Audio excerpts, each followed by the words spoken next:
आप लोग बहुत महिला के लिए बोलते हैं ना, कब गया, कब मणिपुर गया? अरे बसीरहाट के लिए तो बहुत कुछ बोला है, 3 लाख से वोट से ज्यादा से जीता। संदेशखाली के लिए तो बहुत से बोला है, रेखा जी को तो फोन करके बोला उधर खड़ा हो जाइए, एक बार नहीं गया, नहीं गया। क्या प्रहलाद जोशी जी, एक बार प्राइम मिनिस्टर कोई वुमेन अफेक्टेड वुमेन को फोन करने नहीं बोलने सकता था?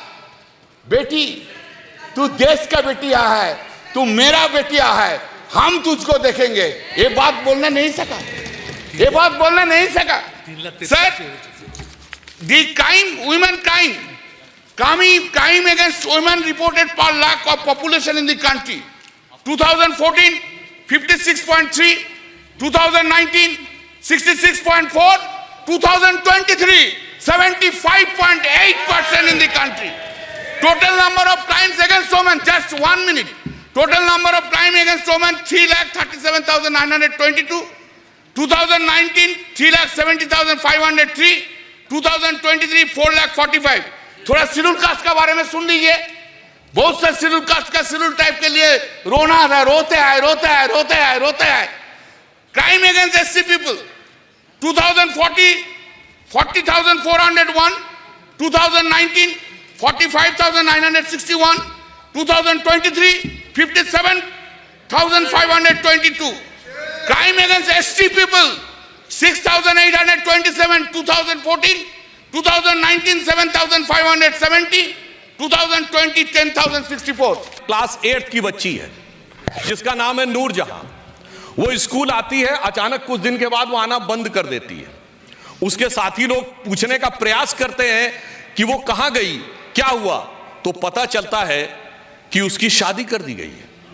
और शादी जिससे की गई है वो 65 साल के व्यक्ति हैं। अब सुनिए इसके बाद, परंतु मुझे इस बात के ऊपर let him complete then. ये ऑफिशियल केस है, ये ओपन हो चुका है, ठीक है। यदि इसमें सभापति जी यदि इस विषय पे आपत्ति है तो नाम को डिलीट कर दिया जाए, मुझे उस पर कोई आपत्ति नहीं। अब मैं सिर्फ ये कहना चाहता हूं, यदि ईमानदारी से दिल की इच्छा है इन चीजों से लड़ने की तो आइए और इसके खिलाफ भी आवाज उठाइए। फिर मैं दूसरा उदाहरण देना चाहता हूं। एक और बच्ची है, उसका केस आता है जनवरी 2014 में हैदराबाद के संतोष नगर थाने में। और इतनी आश्चर्यजनक बात उठ के उभर के सामने आती है कि एक 16-17 साल की बच्ची आकर शिकायत करती है। किस बात की शिकायत करती है सभापति महोदय? पूरे सदन का मैं ध्यान आकृष्ट करना चाहूंगा कि उसकी 5वीं शादी की जा रही है। 16-17 साल की आयु में उसकी 5वीं शादी की जा रही है। यह शादी के नाम के ऊपर अगर देखा जाए तो एक व्यक्ति से दूसरे व्यक्ति से तीसरे व्यक्ति को, और वह यह भी विवरण देती है कि इसमें कितने पैसे का लेन देन हुआ है। अगर सेक्सुअल अब्यूज की बात करनी है चाइल्ड के लिए तो मेरा मानना है पूरे ओपन माइंड से बात करिए और पूरी ईमानदारी से बात करिए, तो मेरे विचार से दूध का दूध पानी का पानी होगा। क्योंकि यदि मानसिकता से लड़ना है तो मानसिकता के ऊपर कोई राजनीति की संभावना नहीं होनी चाहिए, मानसिकता बिल्कुल ईमानदारी से होनी चाहिए। और यहां पर मैं ये बताना चाहता हूं सर अभी अब मैं ये भी बताना चाहता हूं हमारी सरकार ने इस पे कितनी संवेदनशीलता से काम किया है। हमारी सरकार ने चाइल्ड अब्यूज को रोकने के लिए 3500 केसों के मामले में इंटरपोल की मदद ली है। यह दर्शाता है कि मोदी जी की सरकार ने सिर्फ देश की सीमा ही में नहीं, अगर सीमा के बाहर जाकर भी कहीं चाइल्ड के साथ अब्यूज हो रहा है उसको भी लड़ने का संकल्प, क्षमता और दृढ़ता दिखाई। इसलिए सभापति महोदय मैं यह कहना चाहता हूं कि जब हम इस विषय पर ईमानदारी से बात करें, आज भी यदि हमारे प्रतिपक्षी पूछना चाहते हैं तो मैं पूछना चाहता हूं, क्या भारत के कानून में आज भी विधान यह नहीं है कि 9, 10 या 11, 12 साल की बच्ची से विवाह किया जा सकता है? क्यों नहीं खड़े होते उसके विरुद्ध? आज मैं आह्वान करना चाहता हूं कि पूरे सदन को इस विषय के ऊपर मानवीय संवेदना को ध्यान में रखकर आगे खड़े होना चाहिए, ना कि राजनीतिक नफे नुकसान को देखकर। यदि हम यह करेंगे तभी हम ईमानदारी से यह कह सकते हैं कि हम चाइल्ड अब्यूज की वैधानिकता और मानसिकता दोनों पे हम कंट्रोल रख सकेंगे। so that we will be able to control these things both legally and also the morally. अब यहां पर मैं एक विषय और भी यह कहना चाहता हूं सभापति महोदय कि जिस प्रकार का विचार मैं मानसिकता को लेकर कहना चाहता हूं, 2014 में हमारी सरकार आई, आप याद करिए उस समय हमारी सरकार ने एक निर्णय लिया था कि जो पोर्नोग्राफिक साइट्स हैं उनको ब्लॉक कर दिया जाए। मैं विनम्रता से कहना चाहता हूं, समाज का कौन सा सेक्शन था जो उठ के खड़ा हो गया था कि साहब यह अभिव्यक्ति की स्वतंत्रता के ऊपर हमला है और ये तो जिसको स्वतंत्रता हो वो देखना चाहिए। यह इसलिए जरूरी है कि इसी प्रकार की चीजें दिमागों में वो जहर भरती हैं। अगर आप क्रिमिनल डाटा रिकॉर्ड जाके देखें, जितने भी इन्वेस्टिगेशन के जो रिजल्ट्स अवेलेबल हैं, उनमें जिन लोगों ने सेक्सुअल अब्यूज बच्चों के साथ किया है, दो चीजें उनमें जरूर पाई गई हैं सभापति महोदय। एक, वो नशे के आदी हैं, हैवी ड्रंकर्ड स्थिति। दूसरा, उनके फोन्स में पोर्नोग्राफिक क्लिप्स और वो सारी चीजें भारी मात्रा में पाई गई।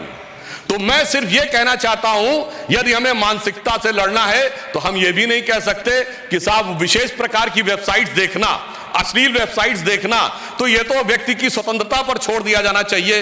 ये अल्ट्रा इंडिविजुअलिज्म है, ये इंडिविजुअल फ्रीडम नहीं है, ये अल्ट्रा इंडिविजुअलिज्म है। और नशे जैसी चीज को तो एक व्यक्तिगत स्वतंत्रता मानना चाहिए और कहीं कहीं पर तो सोशल डिग्निटी दी जानी चाहिए।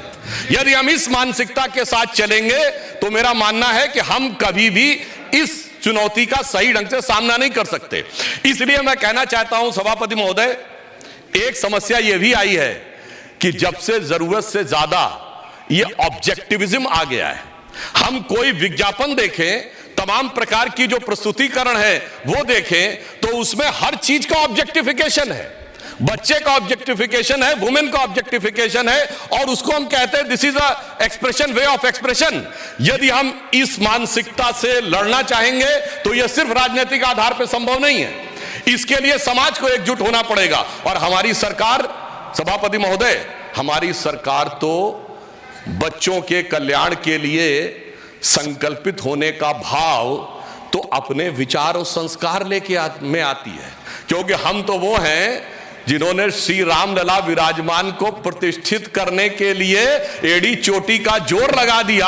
हम तो बालक में भगवान का स्वरूप देखते हैं। यदि आपकी मानसिकता भारतीय संस्कृति की उस मानसिकता से प्रेरित होगी जो बालक में भगवान का स्वरूप देखते हैं, विषय में बोल रहा हूं सर, क्या बात कर रहे हैं? ओके डॉक्टर, सुनिए, देखिए मैं कितनी बात कह रहा हूं सभापति महोदय। यहीं पर आप प्रत्यक्ष निर्णय पूरा देश कर सकता है कि जब तक ये बात होती रही कि चाइल्ड मैरिज जारी रहेगी 9, 10, 11, उस पर कोई आपत्ति नहीं। मैंने कहा बच्चे में भगवान देखो तो आपत्ति शुरू हो गई।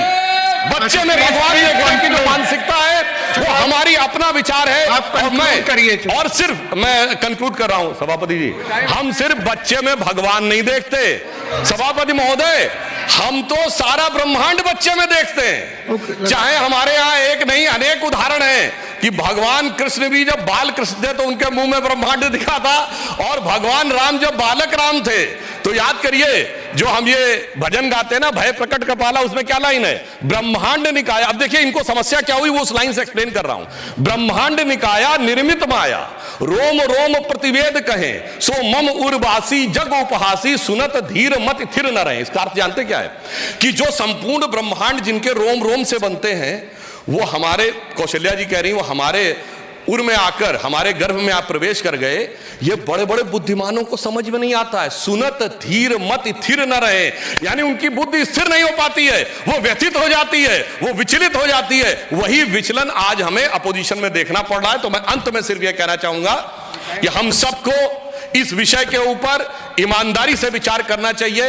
वैधानिक पक्षों पे मोदी जी की सरकार ने जितने सुदृढ़ कदम उठाए हैं और आगे भी उठाने के लिए कृत संकल्पित है, इसके लिए कोई एडिशनल और चेंज करने की वैधानिक आवश्यकता अभी इस समय मुझे नजर नहीं आती है।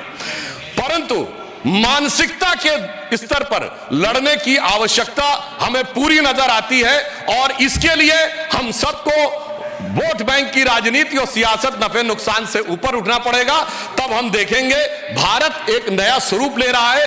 तो भारत के वो बच्चे जिनके लिए प्रधानमंत्री जी ने अमृत काल की बात कही है, तो यही बच्चे हैं जो इस अमृत काल के समय में, जब वो अंत हो रहा होगा, हम लोग तो बुजुर्ग हो गए होंगे, तब वो महत्वपूर्ण स्थितियों में जाकर देश का नेतृत्व कर रहे होंगे। यही देश का भविष्य है। तो मैं सिर्फ यह पंक्ति कहकर बात समाप्त करता हूं कि इन बच्चों के भविष्य के निर्माण के लिए मोदी जी की सरकार कृत संकल्पित है।